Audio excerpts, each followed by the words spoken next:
Today we're taking a look at an extremely unique brand that has produced an extremely unique watch. This is Stohlman. They're located in Maryland and they are assembling all of their watches in Maryland, and in fact they are even assembling their movements in Maryland. This watch gets a sterling silver case, a really special dial, something that I've never featured here on my channel in the past. Lots of little details that make it very interesting. Like I said, I have one hands-on, so let's flip the camera and take a look at the extremely limited edition Earl from Stohlman.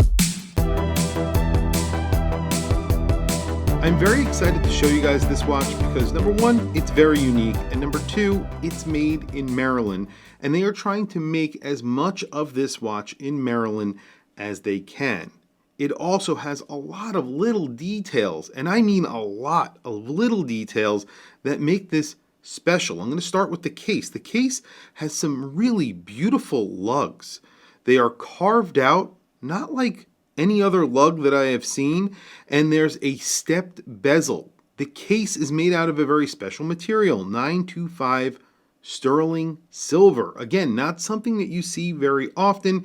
It gives it a completely different tone from stainless steel. It looks much warmer, and that's a really good thing because you get a very warm dial on this watch, which is also very special. This is goldstone. Now, goldstone sounds like it has gold in it. It doesn't. It's not even a stone. It's basically glass. It's like aventurine. A lot of people think it's a stone dial when you get an aventurine dial. It's not. Aventurine is man-made, so you're getting fleck in there. That is basically copper. So this is a brown aventurine. It's just a reddish brown colored glass with lots of copper fleck in the dial. So when you move it around, especially when you look at it up close, you're getting a lot of that gold tone. It's reddish, it's brown, there's a lot of little flecks in it that reflect the light and glitter. It really is very special, and it's not something that you see very often. In fact, I don't think I've ever featured a goldstone dial here on my channel before. You have beautiful indices, Breguet style indices, and you get the day and the date. So the day is right below the 12 o'clock, right above the 6 o'clock, or really replacing the 6 o'clock is the date. Both of those get color matched date wheels. So they've really paid attention to all the details here. There's two portions of the dial. The center portion of the dial, which has that day, and then the outer portion of the dial, which has the indices and the date. That's separated by a ring that is applied to the dial, and that's in a silver tone. Both the date and the day have a silver surround, so a little window for those displays. The Breguet numerals are applied, and they look beautiful. You have a leaf hands, and there's a line that goes down the hands, the center of the hands. And then you have a needle seconds hand. There's a little counterbalance on it, which is a loop like a true needle seconds hand. I really like this. Very classic, very good looking. You're getting a special movement in here. We'll talk about that in just a second. Right above that date, it just says Earl and automatic right below that, because this is an automatic. Right below the 6 o'clock, it says Maryland and the town that this is actually made in. So it says Hagerstown, Maryland, because a majority of this watch is made in Maryland. When you flip it over, you are getting well, it's basically a clone of an ETA 2824. It consists of Swiss components. I'm not sure if it is actually an ETA 2824 or a Salida or something like that. However, all the components are assembled in Maryland. So this watch, the movement arrives in Maryland in pieces, and they assemble these movements in Maryland. So the movement itself is completely finished in black, and then the rotor is in a gold tone. It actually looks really good. You have a skeletonized rotor against that darkened movement in gold. Everything they're doing here, I really like. The strap is handmade. It's a very thin strap, and I'm not sure, but I believe this is an alligator strap. I'm not 100% sure. I will add a comment down in the description if this is actually alligator. I'm not 100% sure, but I will put something in the description. And then you have I guess you could say a Cartier style clasp, and it is signed, but it is Again, somewhat bespoke, something different, not something that you're seeing every day. You get a screwed-in case back. You don't get a screwed-in crown, but you do have 100 meters of water resistance. And again, another detail on the crown. Now, it doesn't match the dial perfectly, but you get their logo. It's in red, and I think this is like, I'm not sure if it's enameled and it's clear and you have that little logo in there. I'm not sure if it's sapphire crystal or plastic. I couldn't find that information, but all in all, it looks really good. And then you have these flared lugs. They're almost like bullhorn lugs, which I think look great on classic watches like this. Of course, the back does say built in the United States because this is basically built in the United States. On wrist today, I have a very interesting watch. This is a Ventura Spark that I recently purchased and restored myself, actually. It was a little bit of a project that I did, restoring the bracelet and getting the watch to work.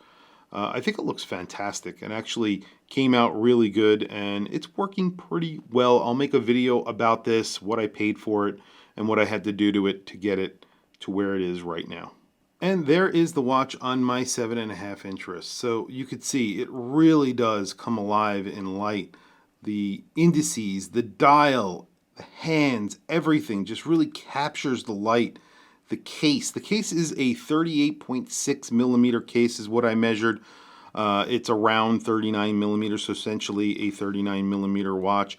46 millimeter lug to lug, or just about 46 millimeters, and then a 14.4 millimeter thickness. So that is on the thicker side for a watch that is basically a dress watch, but you are getting 100 meters of water resistance, which I love that they give this 100 meters of water resistance. You could really pretty much do anything with this watch if you really wanted to.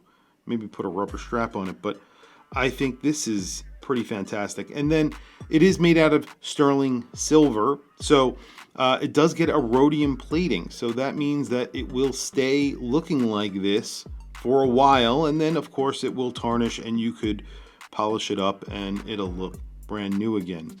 The clasp is stainless steel. Like I said, it is signed, but it is not in sterling silver, so that portion is sitting against your wrist. And I believe that the case back is in stainless steel. If I am wrong about that, I will again put something down in the description, but that part is sitting against your wrist, so I believe that that is also in stainless steel. Price on this watch, there is no lume, so we will not be doing a lume shot on here.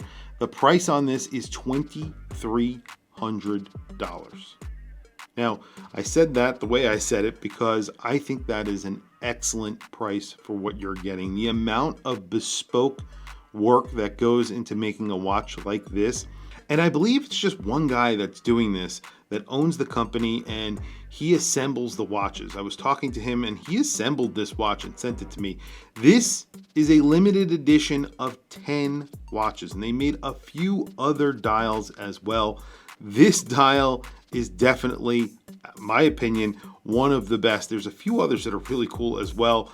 This one is just really cool. I love the dial on here, and this watch looks way more expensive than it actually is, and I am always happy to say that. Talking about a watch that costs $2,300, that means that this watch looks like it costs tens of thousands of dollars, and I really do mean that. I think this watch could easily pass for a $10,000 watch. And it's awesome. Tell me what you guys think down in the comments section below. I want to hear from you guys. What do you think of the brand? What do you think of the dial? I just want to hear from you guys. What do you guys think? Please also don't forget to like, subscribe, hit that bell icon. It's really helpful for the channel, and I very much appreciate it. I'll add a link to this watch down in the description below. Definitely check out their website. They have a bunch of watches. This one is $2,300, but I think there are other ones on their website that cost slightly more, maybe slightly less. But you can see what you're getting for $2,300 is a lot of watch. Tell me what you think down in the comments below. That's really it, guys. Thank you for logging on. Thank you for watching this video. I will catch you guys in the next